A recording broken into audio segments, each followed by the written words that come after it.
Hi, this is Cheryl with the Cut at Home Design Team. Today I'm here to show you a fun die from Sizzix. This is called Make-It 3D Box. It's kind of unique. It's very unlike most of their other dies where they cut these fun little shapes.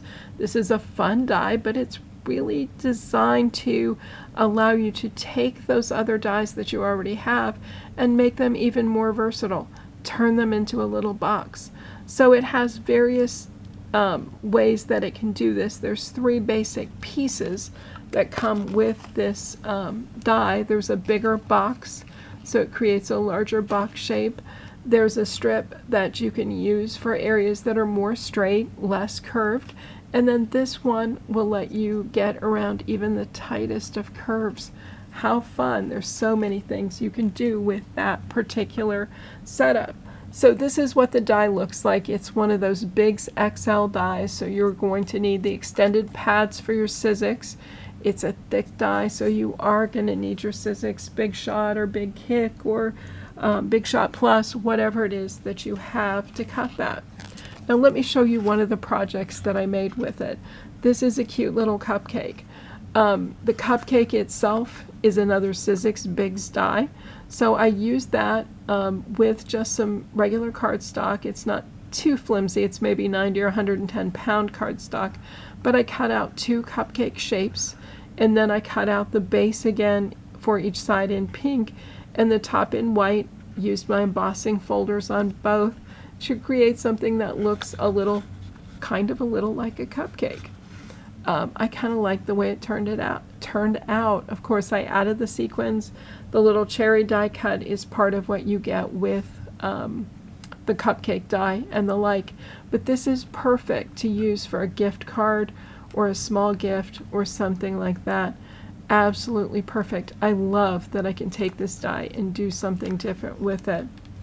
One of my most favorite of all Sizzix dies is this fun little owl. He's been used for so many different things at my house, Christmas cards and birthday cards and the like. I love to be able to use him now to make a little box, or this is almost kind of like a gift bag. It's got a little handle on it and that sort of thing. For this one, I cut it out of chipboard. You're dealing with Sizzix Bigs dies, and they absolutely cut chipboard, so that's just awesome. He's a little heavier duty than my cupcake. So this one I can push around a little bit, this one not so much. So like I did before, I cut the second owl shape and pasted a pattern paper over the top. Now when you're working with a one-sided paper, you're going to put the right sides together to cut it out. You know your Sizzix die can cut two sheets of paper at the same time with no problem. And so the easiest way to make sure you have front and back that are opposites is to simply put those right sides together and cut, and then you know you're good to go for the project. Now a couple of things with this. It does also have separate pieces for the wings, the heart, the eyes, the nose, that sort of thing, even his little toes down there. And so you need to cut those separately. But again, I didn't worry so much about the chipboard with them. I just went ahead with the cardstock. Let me show you on the back. This die happens to cut out the socket areas around the eye. All I did with that was to put the pieces back in place. On the chipboard side, I just taped them in. On this side, I glued them back into place. This one I did a pretty good job with. This one I'm a little off in my alignment, so you can kind of see what's going on. Next time I'll be more careful, I promise. But I loved how he turned out. Again, he's my favorite owl. Obviously I could have decorated both sides, so either way you'd have the cute little owl, but I thought I would just leave the back this time and go with it. There's really nothing special. Again, I'm using this piece here, the one that has the lesser flexibility than the one that'll go around tight curves, because I don't really have a tight curve here to put together with my owl. He's pretty straightforward and pretty easy to assemble. Love how this turned out. Another project that I worked on, this elephant is also a Sizzix Bigs die. And so I thought this would make the most fun and cute table decoration for a baby shower for when we know it's going to be a little girl. And so I have the cute little banners that say it's a girl. My elephant front and back is decorated the same way. So again, to get the matching elephants, I put the right sides together on the pattern paper and cut them both together. I wasn't thinking when I cut this I probably should have cut my elephant out of a heavier weight cardstock first and then attached this cardstock to it, but at least for right now it's holding up and holding together. What I did different for this project, and I want you to note, is that I sort of doubled up the center strip. So I'm using still this piece from the Sizzix die, but what I did was I cut off the tabs on one side of one of the pieces, and then I used the tabs on the other piece to adhere the two of them together. So I put tabs to the inside. I don't have these cut off, but assuming that was cut off, tabs to the inside, I would just paste those together following the same process. So you do see a seam line, but it gives you a wider area to work with. It gives you a little bit bigger box. Again, it's part of the versatility of this die. There's so much you can do. I can't even think of it all in an afternoon. Tons and tons of things that can be done with it. Again, these darling little dies that you've used to decorate cards and gift bags and the like can now become dimensional in and of themselves and become little gift boxes or gift bags. Another idea I had was to use it with my cards. This is a really cute Sizzix card front. This is not one of the thick dies. This is actually one of the thinner framelits die. And so what I did was cut the card front for Jingle, and I trimmed it down so I could add some layers behind it. The Jingle, of course, die cuts as I'm cutting the card front out as well. I placed a piece of vellum directly behind my ivory die cut here, and then added my layers. For my layers, because I need the vellum area to be clear, you can see when I put my hand behind that there's just vellum in there. I needed that to be clear, so what I had to do is cut a piece out of my layers. Again, I just grabbed my rectangles, framelits die, found an appropriate size, and just cut that center out. Can't so much tell from the front except that I can see through it.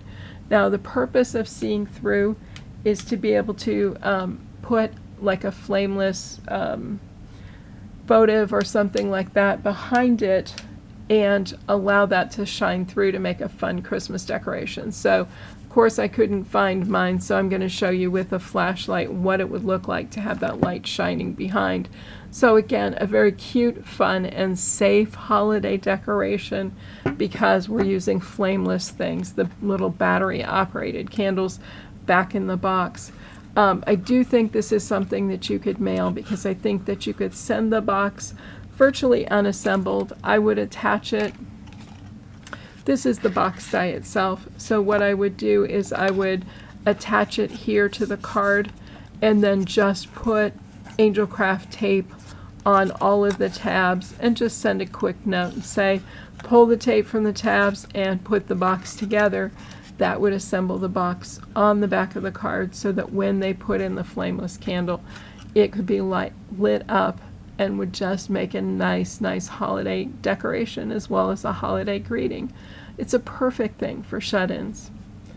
My other idea, and I think this one is so fun, is to use my Tim Holtz window dies and create the window scenes here. So here I cut out my window, I put a piece of clear plastic behind it. Back against the back here, I added a piece of cardstock that has a tree printed on it, and then I added some little miniatures up front, a couple of little presents and a Santa Claus in the corner. So I have this fun dimensional ornament. It can hang on the tree. It would be just fine for that purpose. It would be darling.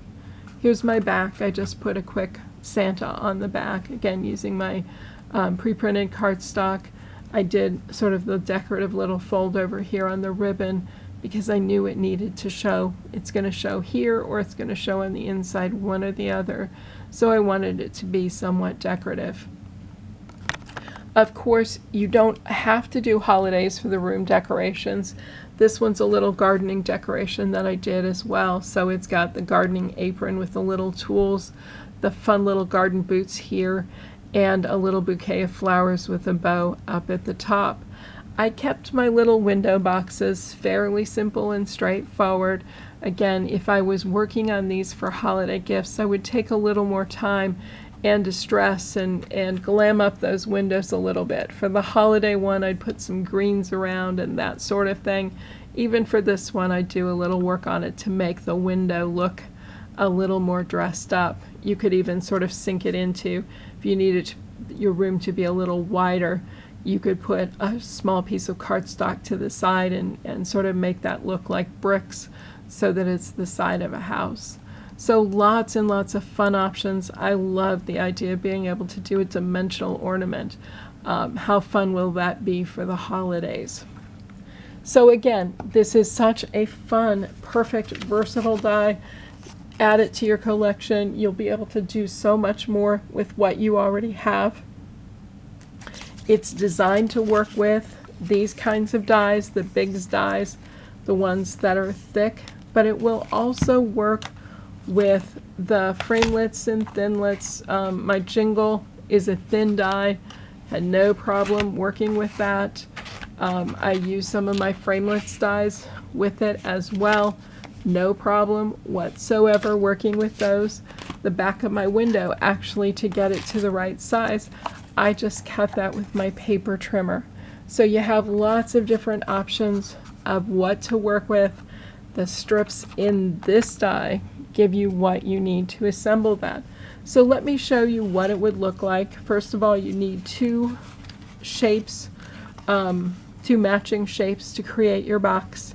Again, you'll pay attention to whether or not they have to sort of match in the finished product. It kind of looks better when they do. For example, both elephants going in the same direction as opposed to one going left and the other going right.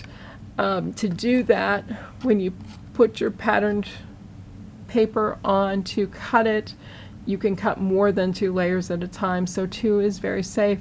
You're going to put them right sides together, and when you cut, you have a right side and a back side that both work. Again, they're both a patterned paper. When I put them back together, they're gonna match. Here I just cut 2 chipboard cupcakes. I can use the right side of one and the back side of the other as the right side. Again, when they're put together, they're going to go together. This is the piece from the Make-It 3D box that I'm going to use with the cupcake. I could also choose to use the smaller one, but this one works just fine, so there's no need to go there. I want this long part here to go at the base of the cupcake. That's also the center point on the die, so everything will work out better. So I'm just going to use some of my Angel Craft tape, put a little on there, place it in this area, and then I'm going to begin to see, again, I want to center it. I didn't have it quite centered there. I want to see how this die cut is going to fit. And what I see here is it's probably a little too big. So again, you have so much versatility. You can simply trim off one of the ends. That's what I did with this piece. It's the same die cut, only I cut the 2 end pieces off. And this is going to be perfect, believe it or not, for my cupcake. So let me turn it to the side here and show you. Again, I'm going to place this long part at the base. And then when I pull these sides in and follow the design here, it will be just perfect to make my little cupcake box. That's exactly what I did with the one that you see here. So again, I've got that base here and the 2 pieces here on either side. It worked out very, very well. With my windows, on this particular window, I wasn't thinking it through. I wanted to take the die cut as far as I could around the window, and so I sort of started on part, went around as far as I could. I ended up having to piece quite a bit, and I don't like that look. It looks unplanned. So for my second window, I cut more of the strips to start with. Again, this one I'm using the super flexible strip. You have tabs and score lines at every 1/2 inch, so it's going to work with almost anything to give you whatever shape or dimension you need. And so I simply cut pieces that worked along the side. This one is just sort of like one tab too big to go this way. Again, starting out with this piece, if I cut 4 off, I've got the right side. So I ended up with 4 different pieces, one for each side. So my joins are always at the corners then. It looks a little bit more planned and a little bit more professional. So work with the die, work with the placement when you have to use more than one. You won't always, if you don't want to close out your box, if you're doing something like the owl here where the top is literally open, then you don't need to worry so much about where the joins hit because you probably won't use more than one piece. But if you want to join and that sort of thing, then you're just going to plan where those fit. The die will absolutely do what you need it to do. It's got basic pieces and you can work with it from there to make more what you need to go with your particular dies. So it's a super fun, easy product to work with.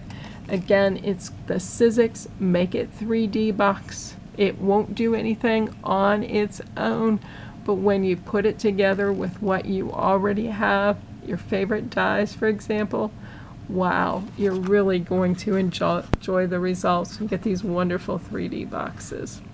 Thanks for watching. Bye.